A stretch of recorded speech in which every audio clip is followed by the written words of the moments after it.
the healthcare professionals, how much more they can bring it back to India. This is a great potential.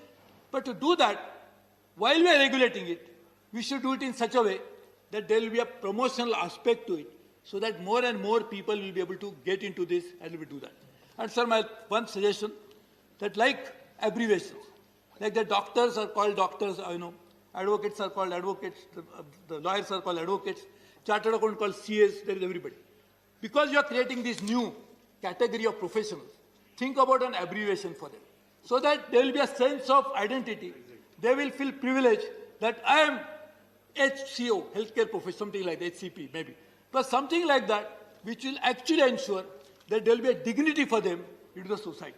So they will be seen like a doctors of a different kind, and when they'll go out, they will also walk on the street with a lot of respect, and I think that itself will help other people to come into this field. So our problem in India, sir, a plumber is not recognized as somebody great, but an engineer is recognized as somebody great. Whereas plumber provides more facilities to a household than an engineer, we hardly comes to the house anyway.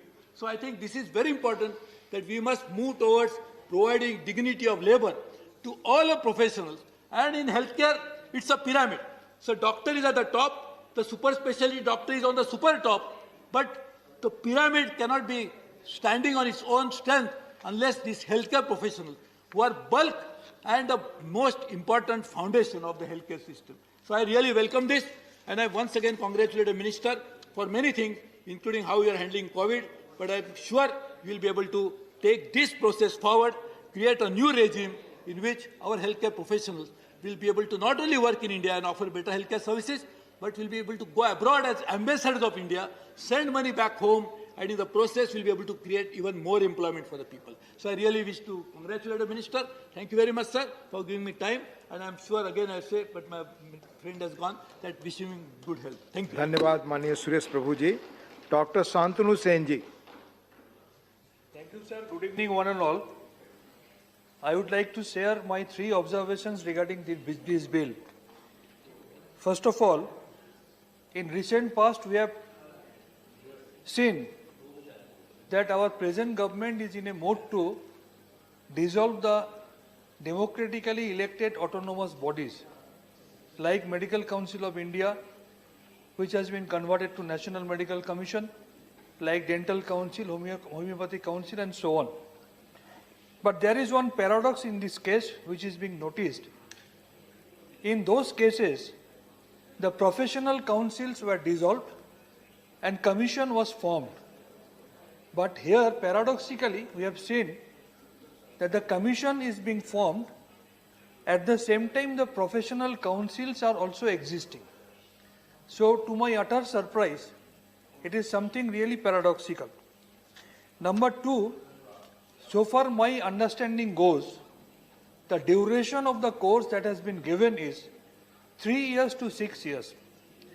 I know, and you also appreciate, that 6 years is just double of 3 years. So either it is 3 years or 6 years, number 1. Number 2, there is no clear-cut mention regarding the internship, in which period those professionals will be getting hands-on training, which is very much important in this type of cases. So what will be the duration of internship?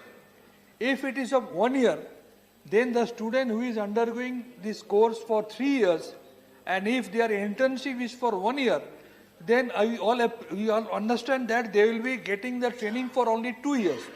And if they get the training for 2 years only, what they will learn and what they will treat. And my third point, to my understanding, sir, it's once again slightly violating the constitutional character and the federal character. Like, though we know that health is in a concurrent list, but here it has been mentioned that after the promulgation of this bill, each and every state has to make state council within 6 months. So it is becoming a binding to each and every state.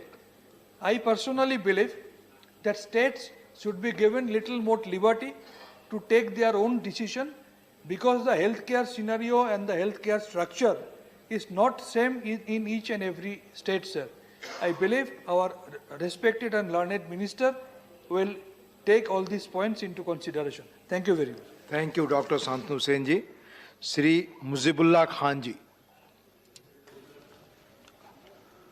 माननीय सभापति महोदय, आज मैं जब इस सदन में अपनी बात रखने के लिए खड़ा हूं, तो सबसे पहले कोरोना पेंडेमिक के वजह से जिन लोगों ने अपनी जान गंवाई है उन्हें याद करता हूं, और साथ ही साथ मैं केंद्र सरकार को भी धन्यवाद देना चाहता हूं कि सही वक्त पर सही कदम उठाकर करोड़ों लोगों की जान बचाई गई है।